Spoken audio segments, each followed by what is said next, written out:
Hi everybody. Thank you to those of you who are supporting this effort. I really appreciate the efforts of those who are actively trying to promote this on other forms of social media to raise awareness of what truly happened. And I really appreciate the efforts of those of you who are trying to contact high profile people or people who we think can make a difference here. We've got to keep going with this because we will make a breakthrough at some point. This video is a supplement to the video I did about Sky Sports telling 60 lies in those last 5 laps. So I'm going to get into that in a second. Before I do though, I need to give a big thank you to this guy, F.F1. So the channel's called FF1, but if you search it, you've got to put the dot in there. It's another YouTuber who has diverted people to my channel for them to see the videos I'm presenting. So I really appreciate what he's done there.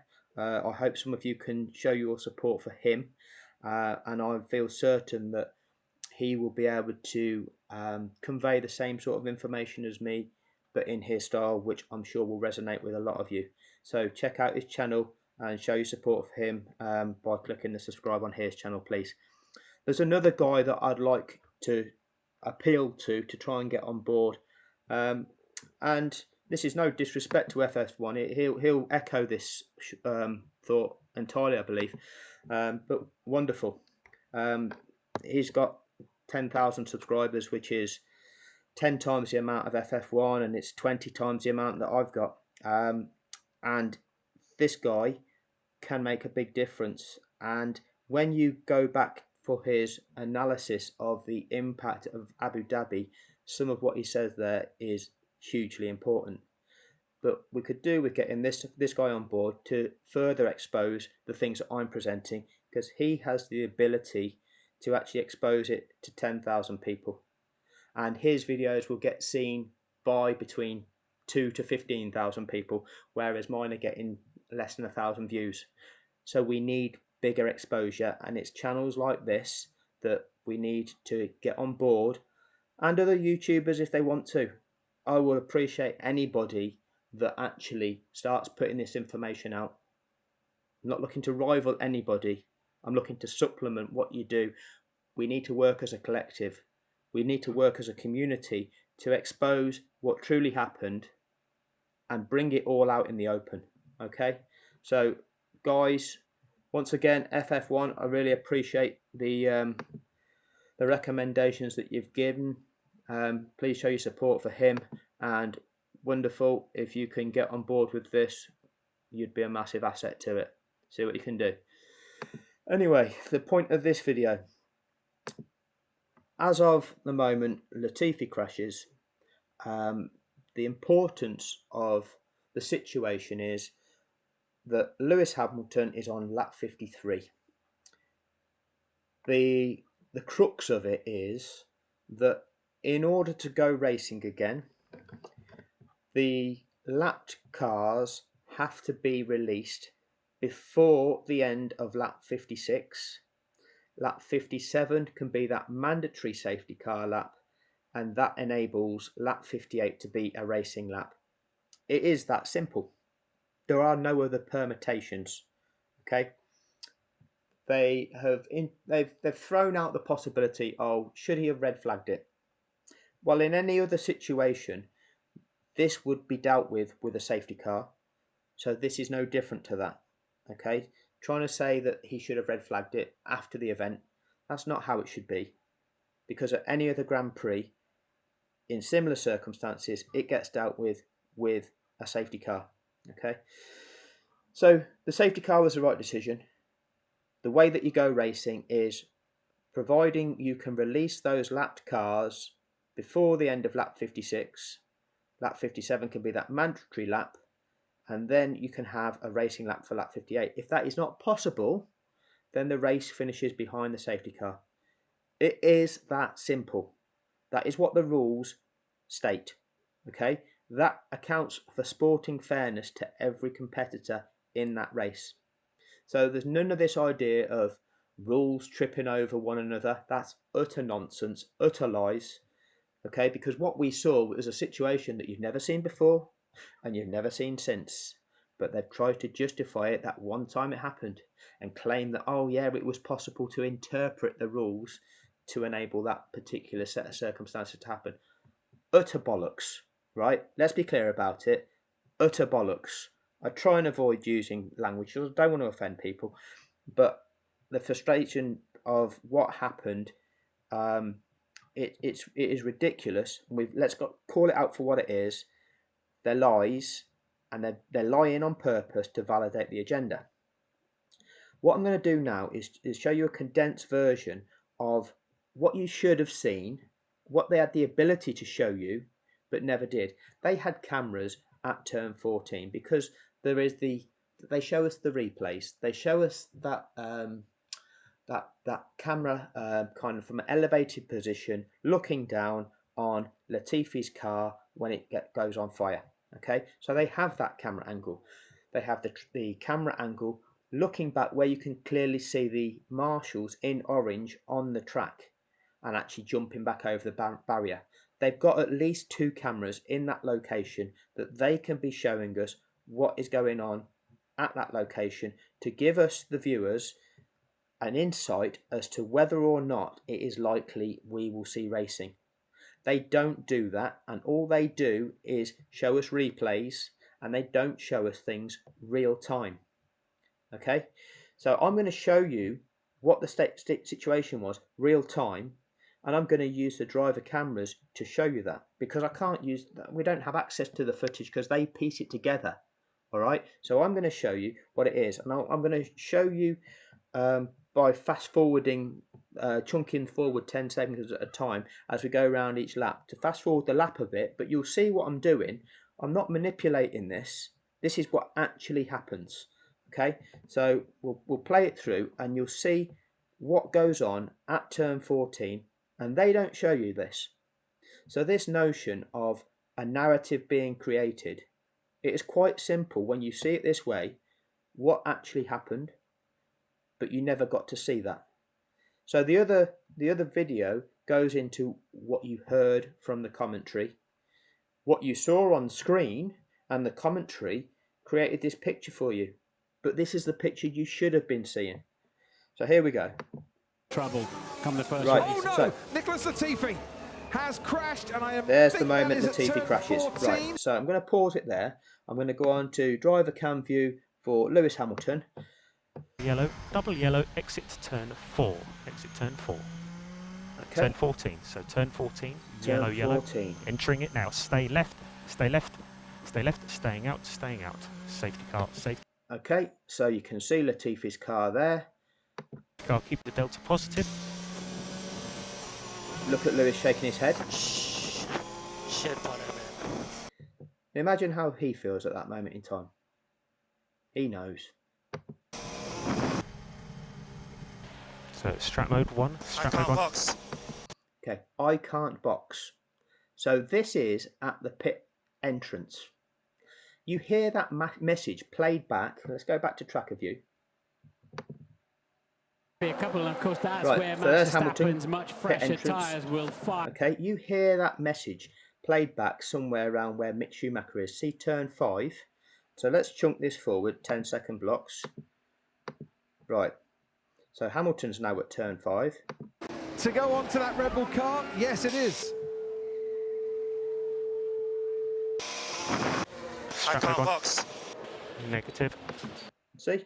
So that message that took place between Hamilton and his pit crew, just as around about the pit entrance, F1 TV select to play it to you now.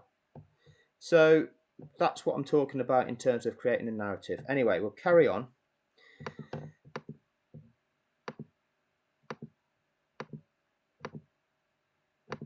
Okay, so I'll go back onto Hamilton's driver cam now. So this is now coming round to that site on lap 54. Okay, so Hamilton, lap 54. With new tyres.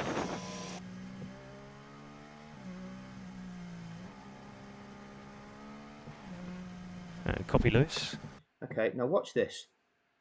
We would have lost track position if we had pitted. Safe. Is that safe to go racing? No, it's not. So that's lap 54. Car's going way too slow. Yeah, just stay off the debris. Okay, I don't have an issue with the safety car going slow at that point. It's all about safety, okay? So there are times where the safety car goes slow, but not at that point. I'm not worried about that bit. Let's go back to tracker view. Up a bit of dust and Right, debris so on say his they've just come tyres. by it, so you can see it all Then- corresponds. Okay, chunk it forward at 10 just seconds End of at a this time. Grand Prix to Ocon, Leclerc, they're not interfering. So this So we're one now will on be to- order. This is going to take a while. Mercedes to for lap the second. 55. We don't go racing. Ted, down to you. Yeah. What's just bad, it does seem that the engineer... His tyres are cooling. Okay, so lap 55 going by the scene on lap 55, and let's have a look at Lewis Hamilton on lap 55. How many cars are behind me and in between us?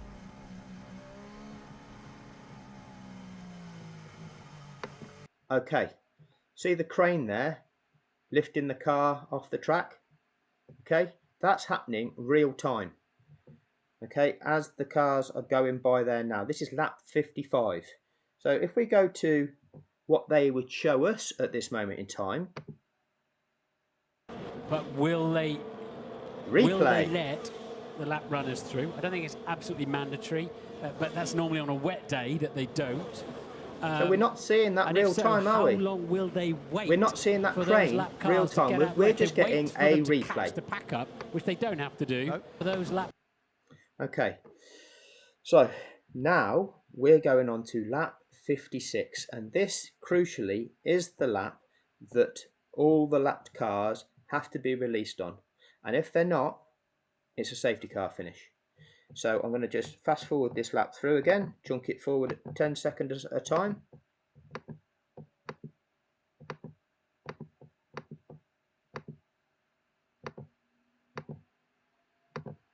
Right, and we'll go on to Lewis's camera again.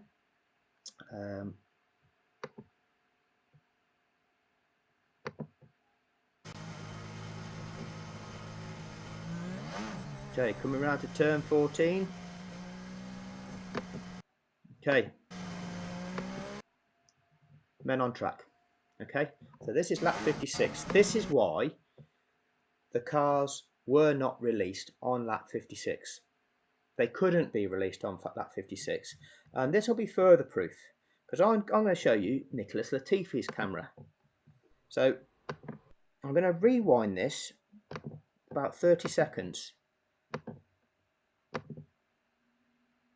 Make that 40 or 50. Okay, so this is Nicholas Latifi's driver car camera being lifted off the track.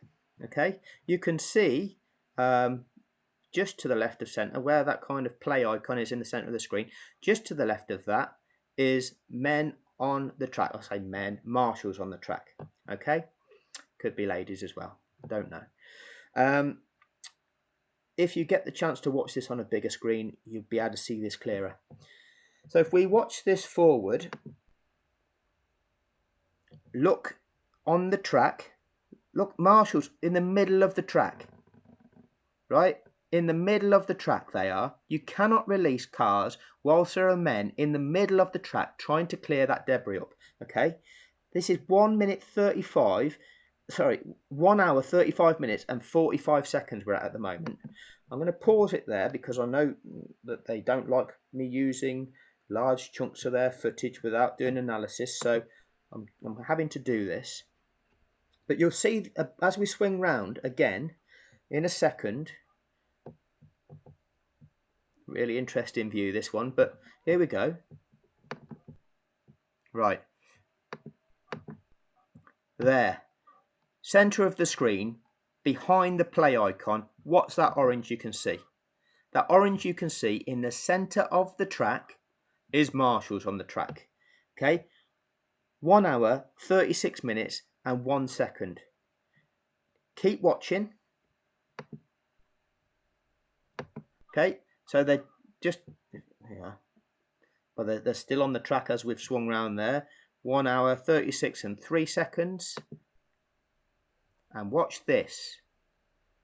you're going to just, right, any second now, look to the right of the screen. So his front right tyre. Look at that bit of track to the side of his front right tyre. Look there, safety car, Lewis Hamilton. Okay, that is on lap 56, and I'll go back to track of view to prove it. If we allowed the... There you go. Safety car train just gone by turn 14. There's always, as I say, 2 or 3 seconds delay in between driver cam view and track of view. That's lap 56. They've just gone by the scene, and we know seconds before that safety car train got there were men in the middle of the track. It absolutely was not possible to release those lap runners on that lap, which means it's a safety car finish. That's the top and bottom of everything. Okay, that proves it, but you were never shown that. You were never shown that. You were shown replays. You were being fed in radio messages that they'd picked and chosen to make it sound like Red Bull were being hard done by the lapped cars being told they weren't allowed to unlap themselves. You've been fed a narrative. Okay. If you've not already seen it, take a look at the 60 lies in 5 laps video, because like I say, this video supplements that one. Once again, thank you for your support, and please get onto the other YouTubers and ask them to continue, FF1, he'll continue exposing this, I know he will, and see if some of the other channels will too. Thank you everybody, keep going with this one.